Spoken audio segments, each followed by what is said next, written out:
Let's look at an application where we are finding the area or using the area to find length and width. Here's our problem. We have Carl, and Carl's planning to build a rectangular deck along the back of his house. He wants the area of the deck to be 60 square meters and the width to be 1 meter less than half the length. The question is, what length and width should he use? Well, anytime you see the word rectangular showing up, that's a hot tip that it might be a good time to draw a picture. So I'm going to start by drawing a picture and extracting information from the problem. A well-labeled picture is one way to define your variables, and you want to make sure that the reader can always tell exactly what you're doing, what the variables you're using stand for, where they came from. So let's see, we've got the width, and the width is to be 1 meter less than half the length. So I'm going to call the long side L for length and the short side W. The width is to be, there's an equal sign implied there, 1 meter less than half the length. So I'm going to have 1/2 L minus 1. We are subtracting 1 meter from the half of the length. Whatever word comes before the less than is going to go after the minus sign. So now I have to make some decisions about a formula. I've got things to find. I still haven't used this 60, and that's going to be used with the formula for area. Area is length times width. This is something that you're going to want to memorize. And I need to start plugging in some numbers here. So I'll slide this up a little bit. The area is 60. Length, well, looking at my picture, that's just L, so it can stay as L. And then the width, I'll replace that with 1/2 L minus 1. I'll rewrite this on another sheet of paper here, so it's a little easier to follow. We have 60 for our area equals L times 1/2 L minus 1. Now, I'm going to want to multiply this out and use the procedure for solving equations that have x squared or L squared, whatever variable it is, which is get it equal to 0, factor, set the factors equal to 0, and so on. So we'll start by multiplying it out.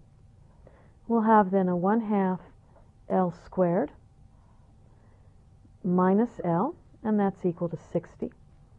I'm going to get this equal to 0 by moving the 60 over to the right so that I keep the L squared with a positive coefficient. So 1/2 L squared minus L minus 60. Now I'd like to lose the fraction. So I'll multiply everything here by 2. And 2 times 0 is still going to leave me with 0 on the left. So 2 times 1/2, I've got L squared minus 2L minus 120, and that's equal to 0. So now I need to factor. So we've completed our first step, which is getting it equal to 0. We need to factor. I've got a trinomial here. I don't have a greatest common factor hiding anywhere. I need a product of negative 120 and a sum of negative 2. So I can think about factors of negative 120 that add to negative 2. 12 and 10 come to mind. And I'll put a negative sign on the 12. Negative 12 plus 10 is negative 2, so that's the set I want. This is a special case. I have 1 as my coefficient of L squared, so I can go straight to the factored form. So 0 is equal to L minus 12 times L plus 10. Now my next step is to set each of these factors equal to 0 using the zero factor property. So L minus 12 then is equal to 0, and L plus 10 is also equal to 0. Logically, there's an or hidden in there. Solving each of these small equations, L is equal to 12 or L is equal to negative 10. Now I need to stop and think, What do I want to keep for this problem? Well, I can't have negative lengths, so I'm going to pitch this answer. I can have positive lengths, and 12 feet, yeah, that's reasonable. So I'm going to take L equals 12 and go back to my picture, which I'll just sketch again here. We had L and we had W, which was 1/2 L minus 1.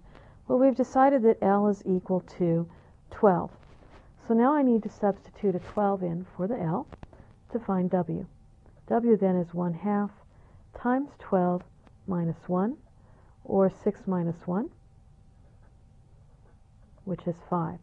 So W is equal to 5. Does this check? Well, the area should have been 60, so let's check it out. The area will be 12 times 5, and indeed 12 times 5 is 60, so this answer makes sense. The lengths are positive and they're a reasonable size.